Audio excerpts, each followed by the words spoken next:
ఏం మే రోజక్క కుంభమేళకు పోయినవంటే 17 మంది మే వృద్ధాగా చచ్చిపోయినారంటనే. ఇప్పటి వరకు కుంభమేళకు పోయిన వాళ్ళందరూ ఇప్పటికే సేమ గోడ చిన్న హాని జరగలేదంట. నువ్వు అట్ట అడుగు పెట్టినవా లేదు 17 మంది చచ్చిపోయారంట కదా మే. ఏమమ్మా సీతమ్మ, కుంభమేళ చరిత్రలో సీమకు కూడా హాని జరగలేదని సింతకాయ మాటలు చెప్తున్నావేటి? ఇక తమరా పచ్చ మీడియా ప్రవచనాలు వినడమ్మా అనేసి ప్రపంచం వెళ్లి తిరిగి చూస్తే చాలా మంచిదమ్మి. ఇక మ్యాటర్కి వస్తే 1954 ప్రయాగరాజ్ కుంభమేళలో తొక్కిసలాట జరిగి దాదాపు 800 మంది చనిపోయినారమ్మి. ఇక 2000 మందికి పైగా గాయాలైనాయని సమాచారం. ఇక ఈ దుర్ఘటన జరిగిన ఈ కుంభమేళలో మన first prime minister Jawahar Lal Nehru గారు కూడా పాల్గొన్నారు. అట్టా అని ఆయన కూడా ఐరన్ లెగ్ అంటావా ఏంది? ఇక 2013 అలహాబాద్ కుంభమేళలో తొక్కిసలాట జరిగి 42 మంది చనిపోయినారమ్మే.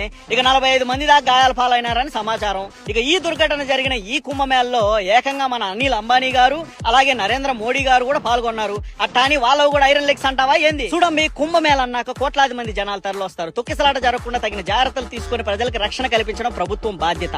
కానీ ఇలాంటి జాగ్రత్తలు తీసుకోవడంలో విఫలమయ్యి ప్రజల ప్రాణాలు పోవడం అనేది చాలా బాధాకరమైన విషయం. ఇక ఇలాంటి దుర్ఘటనకి ఓ మనిషి అక్కడికి వెళ్ళినాడు, అందుకే ఇది జరిగినది అని చెప్పి ఆ మనిషి మీద తోసేయడం అనేది ఏదైతే ఉందో అది నీ అమాయకత్వం అనుకోవాలా అవివేకం అనుకోవాలా అర్థం కావట్లేదు అమ్మి. ఇక మళ్ళీ చెప్తా ఉన్నా, మీరు మాటలతో కొట్టాలని చూస్తే మేము డేటాతో కొడతాం. ఇట్లాంటి వంకర మాటలు మాట్లాడడం అనేసి మంచి కంటెంట్ ఉన్న రీల్స్ చేసుకో అమ్మే. ఉంటా మరి.